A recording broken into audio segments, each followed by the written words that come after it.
Boa tarde a todas e a todos. Gostaria de inicialmente agradecer ao Dr. Rui pela gentileza do convite, é uma honra ter presente. Dr. Marcos Coimbra também pela acolhida e pela gentileza de suas considerações do curricular. De fato, é uma satisfação enquanto colega aposentado do Banco do Brasil estar nesse ambiente, né? Me sinto muito à vontade. E no meu papel institucional aqui eu vou apresentar um contexto do sistema fechado do nosso complementar.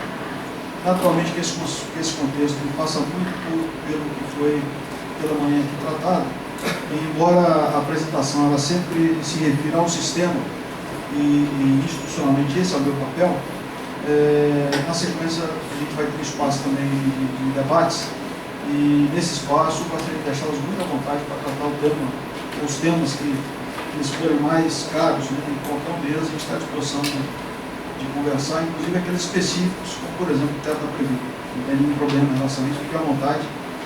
Nesse momento a apresentação ela é muito mais consolidada, mas isso não nos desenvolve nem impede que na sequência a gente trate de algum caso pontual.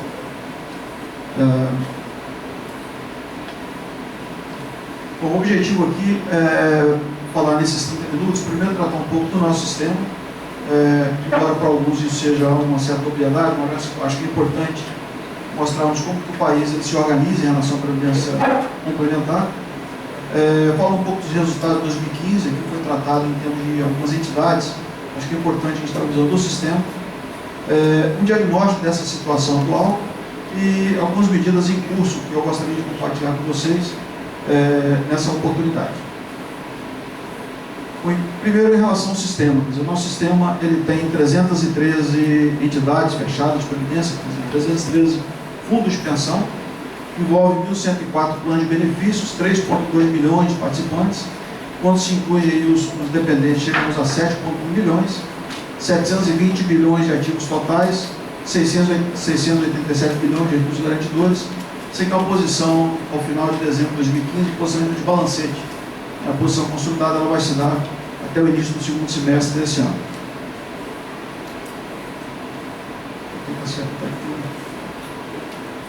De uma forma bastante resumida, nós podemos entender o arranjo em termos de sistema fechado de previdência complementar no país dessa forma. Né? Nós temos um papel muito claro aqui do Estado, que tem 3 referências em termos de organização que atuam no sistema de previdência complementar. Nós temos a Secretaria de Política de Previdência Complementar, que formula as políticas a serem aplicadas pelo nosso sistema. O CNPC, que é o Conselho Nacional de Previdência Complementar, que é quem, a partir dessa formulação, regulamenta o nosso setor, toda a parte de regulação está a cargo do CNPC. A Previc, que é o órgão de supervisão, de fiscalização e de aplicação dessas políticas. E o CRPC, que é a segunda instância, naqueles casos que a Previc julga autos de infração, é a segunda instância administrativa em relação ao processo punitivo, ao processo sancionador, ocorre no âmbito dessa Câmara de Recursos. Né? Nós temos as entidades de previdência, que são supervisionadas pelo Estado, que são os fundos de pensão, e várias entidades aqui se apresentam e vão se apresentar amanhã também. E lembrar que nesse primeiro quadrante em relação às entidades, existem também associações, exemplo do que acontece com os participantes, assistidos e aposentados. Existem associações que também buscam a representação desse setor. No caso aqui eu menciono como exemplo a ABRAP, que é a Associação Brasileira das Entidades Fechadas de Previdência Privada. Então a ABRAP, ela de alguma forma congrega a grande parte do nosso setor, grande parte dos fundos de pensão, eles são associados à ABRAP, e a ABRAP exerce nesse caso um papel de representação do setor no aspecto dos fundos de pensão.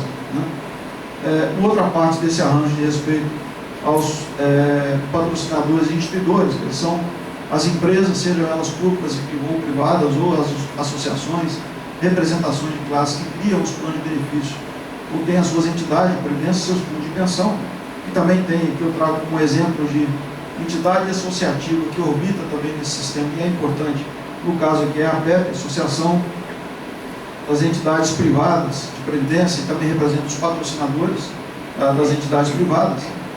E por fim, não só menos importante, mas a parte mais importante, que é a parte que mais interessa, é a razão de ser do sistema, que são os beneficiários, em que eu me refiro aos participantes, aos assistidos, aos pensionistas, e aos designados, como mencionei anteriormente, como dependentes, e que tem também entidades e associações que orbitem, e que eu trago como exemplo a própria APBB.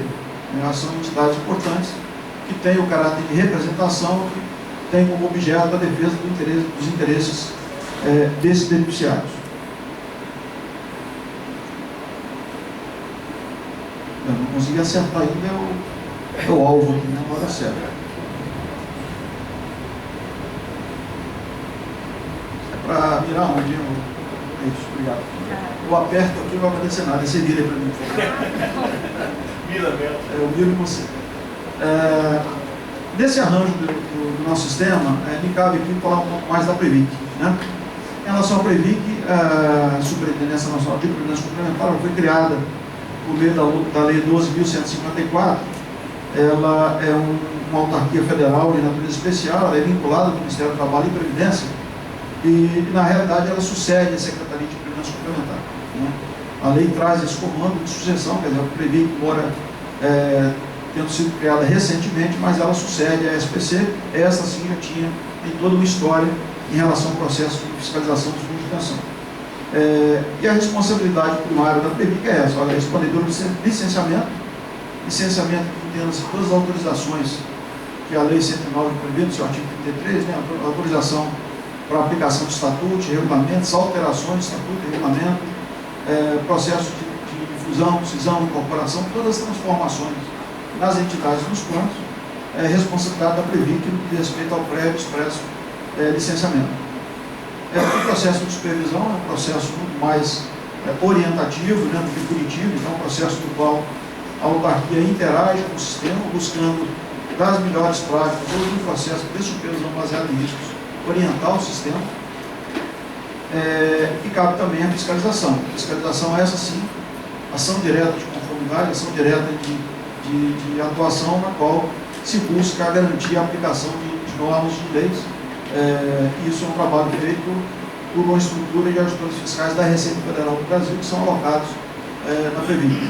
Então esse é um trabalho que acontece junto às próprias entidades, e esse processo pode resultar chamado processo sancionador. Então, na observação de alguma não conformidade, de fato, não haja, a partir do exercício da defesa, resulte, né, reste inequívoco um ato que mereça algum tipo de punição e enquadramento no decreto que trata, né, no decreto 49 e 42, que trata do processo sancionador. Essa parte de penalização ocorre no âmbito da fiscalização. E a Previc também ela responde pela execução das políticas de previdência complementar. Tudo aquilo que o CNPC estabelece como resolução, que são as grandes normas infralegais, né, a partir das quais o nosso sistema se organiza, tudo que for necessário para que aquelas normas, né, que as resoluções tenham aplicabilidade, é papel da Previc fazer que isso aconteça, inclusive com a edição de instruções. Né, algumas delas foram mencionadas aqui também pela manhã. Passando agora um pouco em relação aos resultados de 2015, aqui são resultados preliminares, né? Preliminares, como eu mencionei, porque eles estão fundamentados, estão levantados a partir dos balancetes que foram encaminhados para a Previc. São parênteses, né? Eu estou vendo que o cuidado está se tendo de tirar, às vezes, uma foto ou copiar. A apresentação vai ser disponibilizada para todos, tá? Só para deixá-los bastante à vontade. Então vai ser disponibilizada a apresentação, mas fique à vontade também no fotografar. Esses resultados, então, eles nos mostram o seguinte: primeiro, que o nosso sistema, daqueles 1.104 planos, ele apresenta 488 planos em equilíbrio. Aqui, naturalmente, eu estou me referindo aos planos de contribuição definida, os quais não geram resultado, e por isso esse equilíbrio. Plano de contribuição definida desde o conteúdo financeiro, né, não tem nenhum elemento que possa gerar déficit ou superávit, vai permanecer sempre em equilíbrio. 393 planos superavitários, esses superávites somam de forma acumulada 13,8 bilhões. 241 planos deficitários, déficit acumulado também até 2015, que com ajuste de precificação já previsto também em resoluções do CNPC, da ordem de 5 bilhões, ele é reduzido de 77,8 para 72,8 bilhões. Né? Importante nesse quadro algumas considerações. Primeiro, que ainda de forma agregada, esse é o maior déficit que o nosso sistema experimenta na história. Né? nunca chegamos a um nível de necessidade adicional da ordem de 10% dos recursos garantidores, que é um pouco mais, né? Então, esse é um ponto que chama muito a atenção do Estado. Nós temos como as principais causas, parte delas já mencionadas aqui pela manhã, mas as questões relacionadas ao contexto econômico, a dinâmica inflacionária e o aumento da longevidade, né? Naturalmente que cada um desses fatores, cada uma dessas causas, elas se manifestam de uma forma diferente em cada um dos planos. Por isso que a gente trata o assunto de forma agregada, né? Cada um dos planos únicos eu teria a liberdade de tratar nesse ambiente que seria o da Previ, em função da natureza dessa associação, né? Ela trata e representa os aposentados pensionistas do Banco do Brasil. Então, nesse ambiente, eu tenho a liberdade de tratar as questões relacionadas à Previ. E o contexto econômico, de fato, é um contexto no qual a maior representação talvez seja o próprio comportamento das bolsas de valores, pelo terceiro ano consecutivo, um resultado negativo. Então, é claro que isso afeta diretamente os investimentos, não só na dimensão do seu nível de alocação, que quanto mais alocados em renda variável, naturalmente, menor o resultado, maior a dificuldade de compensação com a outra parcela do patrimônio colocada em renda fixa ou título público federal, né? Então, é natural que você tenha nesse contexto econômico uma causa importante, a própria dinâmica inflacionária, né? A gente tem que lembrar sempre os compromissos que foram mencionados aqui pela manhã, o compromisso que o plano tem para com o pagamento de benefícios, mais diretamente com a correção dos benefícios, sempre trabalha com taxas reais de juros, né? Essas taxas reais, elas têm um pressuposto, que é uma taxa acrescida de um índice inflacionário. E no momento que a inflação tem um comportamento que estava acontecendo no Brasil e está ainda em nível de um patamar muito elevado, e acresce esse patamar elevado com a taxa de juros ainda, é quase impossível, com renda variável, tendo um resultado negativo, você ter algum tipo de capacidade de compensação com um nível adequado de riscos. E esse é o cuidado, né? Quer dizer, não que seja impossível superar uma meta tutorial, né?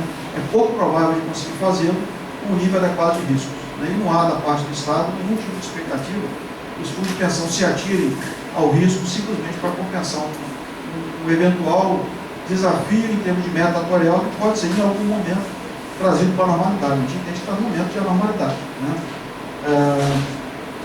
E o próprio aumento de longevidade. O aumento de longevidade, que é algo que nós vamos precisar cada vez mais ter a capacidade de entender como uma coisa boa para a sociedade, que é, ninguém tem dúvida em relação a isso, mas a gente não tem ainda a receita, e o agente, eu arrisco dizer, o mundo ainda não tem uma receita a mais adequada possível para tratar de forma equilibrada os quesitos de longevidade. Ainda são desafios mundiais fazer com que os planos de previdência eles consigam realmente oferecer resposta no longo prazo para o aumento da longevidade, né? E talvez a questão mais desafiadora nisso é assim, não há muita margem para se discutir a necessidade de se ter uma preparação, inclusive sobre o aspecto da consciência previdenciária, educação previdenciária, de que esse é um encargo que é dado, né? Quer dizer, não há meio de se pensar em resolver o problema da longevidade sob o aspecto do passivo, né? Não dá para combinar com ninguém, pelo menos eu não me disponho a combinar, e na data prevista na determinada tábua atuarial a gente vai deixar de existir, né? Então, se não dá para trabalhar nessa ótica, tem que trabalhar na outra ótica, né? Na ótica do melhor arranjo em termos de portfólio de ativos e da devida cobertura previdenciária, quer dizer, há que se ter um plano de custeio ajustado, adequado ao que se espera, né? Ou eventualmente se rediscutir os níveis de benefícios. Então, o aumento da longevidade ele é dado, eu estava comentando um pouco antes de iniciar essa fala, e às vezes algumas coisas passam desapercebido. Então, só uma referência, as mudanças de tábua biométrica que aconteceram nos últimos anos, nós ainda somos do tempo que a gente, né, nós nos lembramos da tábua T49, CSO 58, coisa que já deixou de fazer parte da nossa vida há algum tempo, em termos de realidade. Essas tábuas biométricas, que medem as probabilidades de entrada de validez, de morte, de sobrevivência, hoje se trabalha com tábuas mais atuais, até 2000, por exemplo. A simples mudança, a atualização desses parâmetros atuariais, ele gera um custo para o sistema, um custo para o plano de benefício, da ordem de 25%. Então é muito importante a gente ter essa referência. Não é só o fato de estarmos vivendo mais, o fato de estarmos aplicando premissas mais conservadoras, o que é bom para o nosso plano, somente isso, só acompanhar o que a legislação impõe, em termos de atualização de parâmetros atuarial, isso já traz para os planos um desafio adicional em termos de compromisso, em média, da ordem de 25%. É muita coisa, né? Então, esse conjunto de causas, sem dúvida nenhuma, explica boa parte desse déficit. É claro que muitos vão perguntar, mas não está faltando a quarta linha, e essa quarta linha talvez esteja sendo enfrentada de forma mais objetiva por parte da CPI de comunicação? Sim, sem dúvida. Existe nesse déficit uma parcela que é ocasionada por desvio de comportamento. Me cabe, na condição de representante do Estado, trazer para vocês aqui, sob ótica previdenciária, aquilo que está ao alcance da previsto. Então, nós não nos desincumbimos de nenhum daqueles fatos, até porque todos eles que vão ser apresentados no relatório da CPI hoje, todos, sem exceção, tiveram início, tiveram análise, tiveram consequência até o nosso alcance, e as medidas subsequentes, todas elas vão da PI, sem exceção. É que esses casos, quando eles acontecem, nós atuamos e autuamos, mas a partir dali, toda a parte de consequência civil acontece no Ministério Público ou da Polícia Federal. E esses casos, todos, sem exceção, foram encaminhados para quem tem direito de tratar nessa esfera de governança. E por isso a gente não menciona, porque é algo que realmente eu não consigo, dentro dos limites que são impostos à autarquia, resolver. Mas para isso tem o Ministério Público e a Polícia Federal que estão agindo sem qualquer prejuízo dos trabalhos da CPI, que vão ter consequências.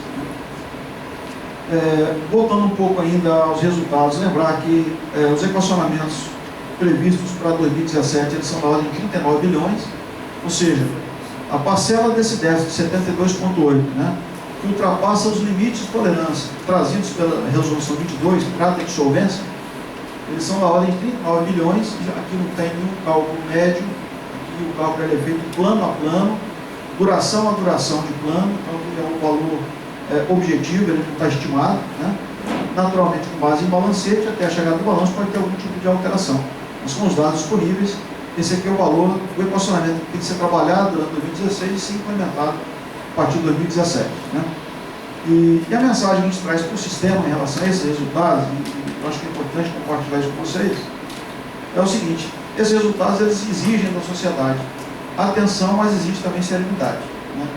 Serenidade, porque é muito comum a gente ouvir alguma coisa do tipo seguinte: olha, o sistema tem um rombo de 72,8 bilhões. E com todo respeito à liberdade de expressão, inclusive dos meios de comunicação, imprensa, cada oportunidade que temos, nós colocamos que, na nossa opinião, é um equívoco, e um equívoco que presta talvez um desserviço à sociedade, chamar esse tipo de situação de rombo. Rombo, na nossa opinião, é exatamente a linha que está faltando nessas causas. Rombo, na nossa opinião, é desvio de comportamento. Nós estamos discutindo aqui um sistema no qual ele, por uma questão de princípio, ele é uma métrica na qual os planos de benefício definidos, os planos de contribuição variável, eles têm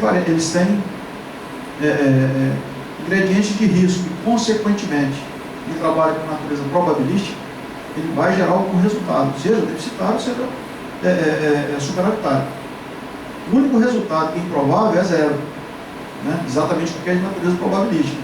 Nós estamos discutindo aqui agora mais ou menos o mesmo que foi discutido há alguns anos no âmbito da Previ, só que naquela discussão era do outro lado, era o lado positivo do desequilíbrio. E agora a gente tem que enfrentar o lado negativo do desequilíbrio. Entender esse desequilíbrio como natural do objeto previdenciário.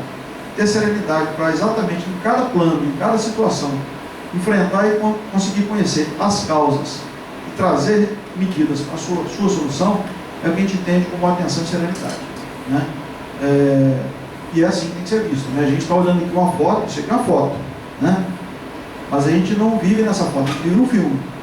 Já passou uma parte que ainda tem pela frente, e é com essa visão que a gente precisa compreender, e na nossa opinião, essa resolução 22, ela aperfeiçoou a resolução 26 nesse aspecto. Ela induz o sistema a olhar resultados como algo de longo prazo, que é muito mais compatível a fundo de pensão, do que resultados a cada 3 anos ou acima de um limite que é o mesmo limite para todo e qualquer plano. Então, me parece que essa resolução em relação à solvência é mais inteligente sobre o aspecto, e é importante que o sistema entenda assim. Então, esse é um resultado importante para o qual precisa compreender as suas causas e enfrentar e buscar superação no médio e longo prazo. Por favor, PT. Obrigado. Ao final de 2015, esse aqui é o quadro de alocação dos investimentos dos fundos de pensão. Então, nós percebemos aqui que 51% do nosso sistema estava alocado em títulos públicos federais, 17% em ações 10% em títulos privados, 8% em operações compromissadas, 8% em operações com participantes imóveis e 6% em outras operações. Aqui eu acho que fica muito evidente que aqueles 17%, ainda que de forma agregada, a gente já viu anteriormente, em algumas entidades como a própria Previ, esse número é muito maior. Então é claro que o impacto negativo da renda variável, ela impossibilita que essa parcela de renda fixa compense aquele resultado negativo e ultrapasse a renda variável, né? Então esse aqui é o quadro que nós tínhamos ao final de 2015.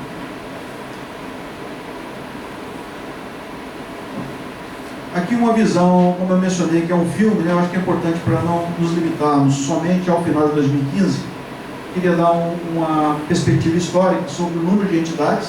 Então nós percebemos que o número de entidades nos últimos anos, né, tem sofrido redução, e que isso é natural, é compreensível, porque o sistema ele não tem por meta ter um número cada vez maior de fundos de pensão. Ele tem por meta ter um número cada vez maior de participantes, né? O que importa na cobertura previdenciária é o cidadão, não é necessariamente o fundo de pensão. Em relação aos tipos de plano, nós percebemos na última década uma migração muito clara dos planos de benefício definido, como é o plano 1 da Previ, para planos de contribuição definida e contribuição variável. São planos de natureza muito mais financeira, de contribuição definida mais ainda, né? E, de alguma forma, traz um ingrediente de mitigação de risco de longevidade. Eu acho que nosso sistema precisa entender que essa mitigação de risco, ela atende, em princípio, somente o interesse do patrocinador e não do participante. Porque o interesse do participante é a cobertura previdenciária. E se o patrocinador, eventualmente, não tem o risco financeiro de insuficiência de recursos, o participante ele pode ter, num plano dessa natureza, a insuficiência de renda, né? Em algum momento ele ficar sem cobertura. Então, em algum momento nosso sistema vai estar discutindo risco de frustração de expectativas para esse tipo de plano, né? Aqui, em relação à nossa população, ela tem crescido o número de participantes, o nível de cobertura previdenciária. Observação que esse crescimento se dá em níveis, em ritmo muito menor do que as expectativas e as necessidades da sociedade e as potencialidades do nosso sistema. Uma posição em relação aos nossos ativos, aqui também mais uma vez consolidado, e com esse olhar pode parecer que a gente está numa curva ainda de crescimento, né? Então, para não ter essa ilusão, eu acho que é melhor a gente... Opa! Acabou meu tempo? Não, né? Não. Sou barbeiragem aqui, não. São 8 minutos. Mais um. Aí, por favor. Obrigado. Para não termos essa expectativa de que, eventualmente, o sistema ainda está no processo acumulativo, aqui a gente tem o agregado, mas deflacionário em 2002, quer dizer, moeda constante, então a gente consegue perceber que, de fato, o sistema, de forma consolidada, ele já está numa fase de descapitalização. Por óbvio, você não tem novos planos, não tem ingresso substantivo de participantes, é natural que as curvas se invertam, você começa mais a pagar benefícios do que receber contribuições. E é isso que está acontecendo. Então, um diagnóstico consolidado do nosso sistema, podemos entender da seguinte forma. Primeiro, não tem como dissociar o nosso sistema desse contexto político-social conturbado que o país vive. Então, a gente aqui só tratou da porta para dentro, a gente falou aqui dos resultados do nosso portfólio, dos nossos passivos, a gente falou aqui de tábua biométrica, mas não dá para dissociar isso do contexto político e social que é conturbado. Por que não dá para dissociar? Porque parte das soluções que o sistema pode experimentar passa exatamente por esse ambiente político e social que é o âmbito legislativo. Está claro que essa conturbação traz dificuldades para o setor, né? Mesma coisa em relação ao cenário econômico-financeiro adverso no curto prazo. A gente pode até ter uma expectativa, tem expectativa de sair dessa crise, não tem crise que perdure para sempre, mas a gente não tem uma expectativa objetiva. E isso também afeta negativamente o nosso sistema. Nós temos os nossos desafios demográficos, né? Que de fato são desafios, porque é uma coisa boa, aumenta a longevidade, mas o nosso sistema precisa buscar formas de melhor enfrentar essa questão. Dificuldades na ampliação da cobertura previdenciária, nosso sistema cresce a 2, 2,5% no máximo o número de participantes, crescimento ao ano, né? Enquanto a Previdência Aberta, por exemplo, cresce 10 vezes mais do que o nosso. Se a gente está discutindo aqui disponibilidade financeira para alocação em Previdência, nosso sistema está pouco eficiente. O sistema está maduro, a gente percebeu em termos de descapitalização, necessidade de aperfeiçoamento da governança das entidades. A gente vai perceber nas medidas em curso que parte daquela linha que a gente não menciona passa por um aperfeiçoamento na governança do fundo de pensão. e necessidade de fortalecimento de mecanismos de fiscalização. Por favor. Obrigado. Muito bem, então com esse diagnóstico, quais são as medidas em curso, né? Primeiro, em âmbito legislativo, né? Nós temos um PLS, né, um projeto de lei do Senado, que foi aprovado nessa semana passada, e segue para a Câmara, né, que tem pelo menos o propósito de discutir a questão da profissionalização e da despolitização do fundo de pensão. Esse é o objetivo do projeto de lei. Traz também questões relacionadas à atribuição dos órgãos de fiscalização interna do fundo de pensão e um foco na divulgação de informações e resultados aos participantes.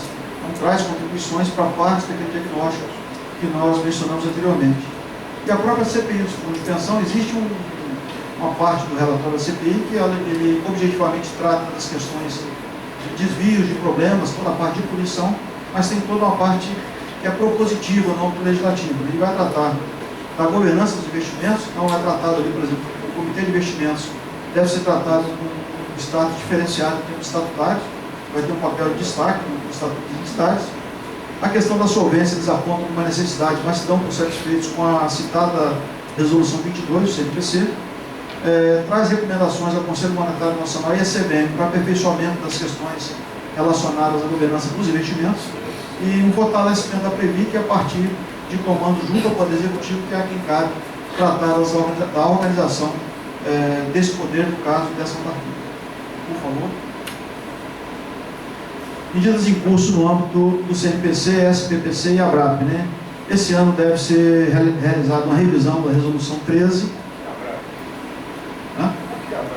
Porque ela é um dos agentes que está com parte desses assuntos em pauta, particularmente a autorregulação, né? Então, a revisão da Resolução 13 é um assunto que está no âmbito do CNPC, e essa resolução que completa 12 anos, muito importante, que trata de governança, mas ela pode receber algum tipo de aperfeiçoamento com o tempo, né? Tudo que já foi vivido nesses 12 anos indica que essa resolução pode ser aperfeiçoada. Pré-federação é no âmbito da SPPC. A SPPC está com o desafio de multiplicar o modelo da FUNPRESP, que é o Previdência Complementar de Servidores Públicos Federais, multiplicar isso para estados e municípios que não têm escala para ter fundo de pensão próprios, para poder fazer isso que é a FUNPRESP. Então, a Previdência dos Servidores Federais vai poder administrar plano de estados e municípios que não têm musculatura para ter entidade própria. Esse projeto está com a SPPC. A ABRAP está tratando um código de autorregulação, o primeiro código de autorregulação do sistema. Vemos como positiva essa iniciativa, tanto que a Previc está participando também, e a partir desse código, a partir da sua adesão por parte das entidades, certamente as entidades que tiverem, se forem se submeter aos códigos de autorregulação, vão ser vistas com um olhar diferenciado pelo órgão de supervisão. Por isso a nossa participação nesse trabalho, né? E toda a agenda tributária que o nosso setor já há algum tempo reclama, tratamento de equidade à previdência aberta, dentre outras coisas, e prazo de opção pela tabela regressiva, enfim, uma série de questões que a gente está chamando de agenda tributária, que também tem curso no âmbito do CNPC. Por favor. E no âmbito da Previc, nós temos o que a gente chama de PSP, na realidade eu vou resumir como um passo a mais no processo de supervisão baseado em riscos, e a gente sempre ouve, olha, a Previc ela tem um objeto de trabalho que depende de alguma coisa que tenha acontecido para que ela possa agir. Então, a fiscalização pós-facto, quer dizer, isso nos limita muito. De fato, você buscar apenar, buscar, de alguma forma, interferir no processo que já aconteceu, nós temos só um papel pedagógico, porque eu consigo, no máximo, fazer com que quem erre aprenda com o erro, de forma punitiva. Mas a parte mais interessada, que deve ser protegida, que é o participante, ele acaba sendo eventualmente subtraído e eu não consigo ter o poder de reparação. Então, nesse projeto de supervisão, a ideia é que a gente consiga entrar antes que aconteça uma operação, antes que aconteça um procedimento inadequado, que o órgão de supervisão possa entrar, de alguma forma, orientar e chamar a atenção do fundo de pensão, porque você ainda tem assimetria de informações no sistema, e, eventualmente, com o alerta do órgão de supervisão, a entidade pode pensar duas vezes e, no ato da regular de gestão, tomar a decisão que achar mais adequada. Nós temos algumas instruções, né, que são medidas que dão aplicabilidade às resoluções do CNPC. A primeira delas em relação à habilitação de dirigentes, estava em consulta pública, a gente deve estar editando a instrução daqui a alguns dias. Outra em relação ao compartilhamento de riscos, cujo prazo se encerra na sexta-feira. Aqui é uma possibilidade de riscos atuariais que hoje afetam os fundos de pensão poderem ser compartilhados com os seguradores, e os chamados planos setoriais, que na próxima semana vai entrar em consulta pública, que é uma forma de que o nosso sistema possa alcançar empresas de qualquer porte, inclusive de pequeno porte, e que ela não precise ter necessariamente o papel de patrocinador, não pode figurar como instituidor no plano, né? E por fim, não menos importante, um trabalho nosso no tratamento daqueles déficits. Aqueles 72,8 bilhões que foram aqui apresentados, cada um deles, e na sua dimensão de importância, cada um deles é tratado pela Previc. A Previc chama a entidade, ela quer compreender, primeiro, a natureza, a causa daquele déficit, segundo, o que está sendo feito para a sua superação. O nosso papel é orientar, compreender, se for necessário, interferir positivamente para que haja solução. Por favor. Acho que eu cumpri meu tempo, né? Agradeço a atenção. Obrigado. Obrigado a todos, viu? Estou à disposição.